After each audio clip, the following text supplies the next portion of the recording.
사랑하는 새날친구 여러분 안녕하세요. 여러분들과 함께 주일 말씀을 묵상할 노희태 목사입니다. 저희가 누군가를 부를 때 같은 명칭으로 부르지만 그 느낌은 다릅니다. 예를 들면 제가 아들을 부를 때 아들 이렇게 부를 때랑 아들 이렇게 부를 때랑 아들 이렇게 부를 때랑 다 달라요. 마찬가지로 우리가 예수님 앞으로 나오고 사람들이 예수님 앞으로 나올 때 그 이유는 다 다릅니다. 누군가는 예배하기 위해 나오고 누군가는 필요를 고백하기 위해 나오고 또 누군가는 다른 이유로 나옵니다. 오늘 본문에서 함께 살펴보게 될 텐데요. 오늘 말씀의 제목은 예수님께 나온 이유입니다.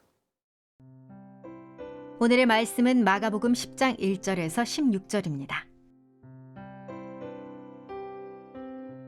예수께서 그곳을 떠나 유대 지방으로 가셔서 요단강 건너편으로 가셨습니다. 그러자 사람들이 또 예수께 몰려왔고 예수께서는 늘 하시던 대로 그들을 가르치셨습니다.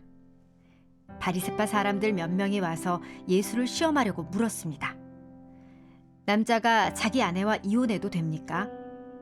예수께서 대답하셨습니다. 모세가 어떻게 하라고 명령했느냐?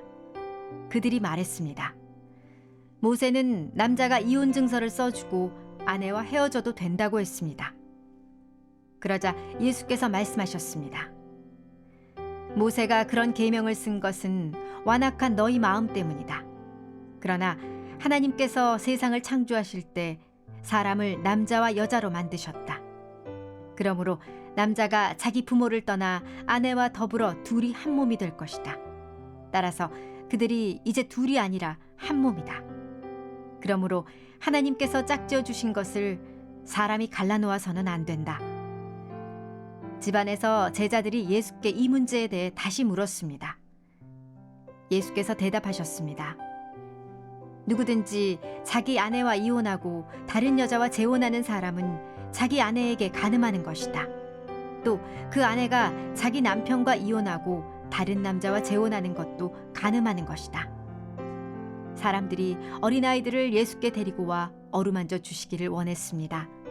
그러나 제자들이 그들을 꾸짖었습니다.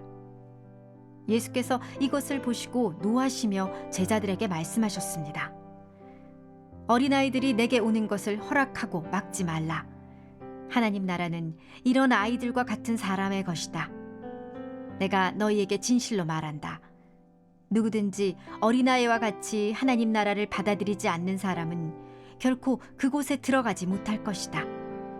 그러고는 어린아이들을 꼭 껴안아 주시며 손을 얹으시고 축복해 주셨습니다. 예수님은 몰려든 사람들을 가르치고 계셨습니다. 그들 사이에 있던 바리새파 사람들이 예수께 질문을 했는데요. 2절 말씀입니다. 바리새파 사람들 몇 명이 와서 예수를 시험하려고 물었습니다. 남자가 자기 아내와 이혼해도 됩니까? 바리새파 사람들은 이혼에 대해 예수님께 질문을 했습니다. 당시 문화에서 이혼은 허용되어져 있었습니다. 물론 이혼에 대한 구약에서의 정확한 지침이 있었는데요. 근데 예수님 때는 각 학파마다 이혼의 조건을 나름대로 다르게 해석을 했습니다. 어느 학파는 배우자의 성적인 율법 위반이 있을 때만 이혼을 허용하기도 했고요. 또 다른 학파는 사소한 조건, 예를 들면 빵을 태웠다라든지 아니면 남편의 마음을 불편하게 했다라든지 이런 경우에도 이혼이 가능하도록 했던 부분도 있습니다. 당연히 대부분의 유대인들은 자기한테 유리한 것들을 선택을 했을 거죠.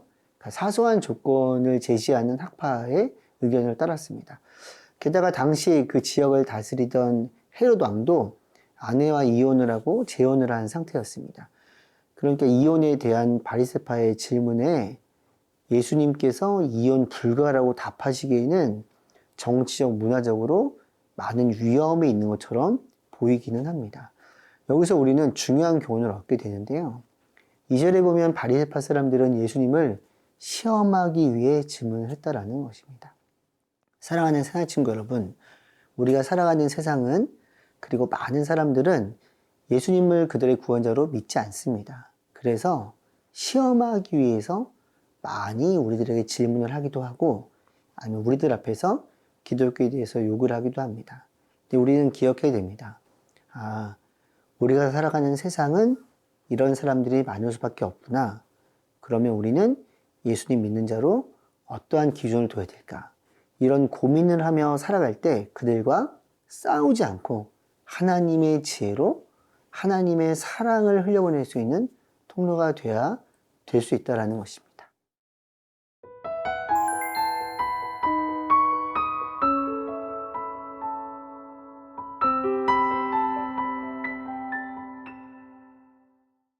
바리새파 사람들은 예수님을 시험하기 위해 질문했습니다. 이 질문에 대해 예수님께서 다시 질문을 하셨습니다.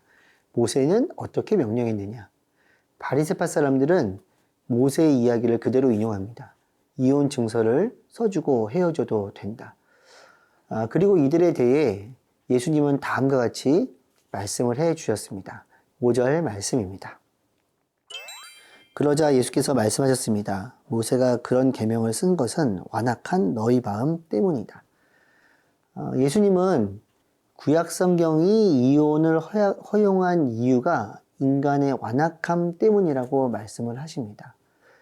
인간의 완악함을 고려해서 최소한 넘지 말아야 할 기준을 알려준 것입니다. 이것은 이혼을 생각할 때 신중해야 하고 나와 상대, 공동체 모두를 고려하며 결론을 내려야 한다는 것입니다. 이렇게 알려주시면서 창세기에서 하나님께서 주신 말씀을 인용하십니다. 6절 말씀입니다. 그러나 하나님께서 세상을 창조하실 때 사람을 남자와 여자로 만드셨다. 그래서 뒤에 이어지는 말씀들을 통해서 어떻게 말씀하시는가? 그 남자와 여자는 결혼을 하고 둘이 한 몸이 되어야 된다라고 성경은 지침을 주고 있습니다. 이혼을 해야 하는가? 하지 말아야 하는가? 이런 생각을 하기 이전에 그리스도인의 초점은 남편과 아내가 한 육체를 이루는, 한 마음을 이루는, 한 몸을 이루는 것을 목표로 둬야 한다는 것입니다. 이 목표를 늘 생각하고 이 목표를 이루기 위해 늘 실천하는 것. 이것이 바로 그리스도인의 자세입니다. 그러니까 예수님은 정리해서 말씀해 주시는 거예요. 성경에서 이혼에 대해 이야기란 거는 이혼을 마음대로 하라는 것이 아니다. 그것은 최소한의 조건이고 최소한의 기준이고 해서는 안 되고 중요한 것은 성경의 본래 의미, 하나님의 뜻, 부부가 하나인 것처럼 우리가 공동체를 생각하고 내 삶을 생각하고 또 하나님의 마음으로 기준을 두고 선택하며 살아야 한다는 것입니다. 오늘 여러분들은 나에게 맡겨주신 하루를 통해 하나님의 기준으로 어떠한 삶을 살기를 소망하십니까? 세상에는 많은 기준이 있습니다. 우리가 어떤 기준을 따라야 할지 늘 묵상하고 생각하고 선택할 수 있도록 도와주십시오. 세상의 사람들은 하나님을 믿고 예수님을 구원자로 믿는 우리를 향해 때로는 시험하기 위해 질문합니다. 그때 또한 기도하고 생각하고 하나님의 사랑으로 그들을 잘 대하며 하나님의 사랑을 흘려보내는 우리 모든 통로가 되게 인도하여 주시옵소서. 예수님의 이름으로 기도드렸습니다. 아멘.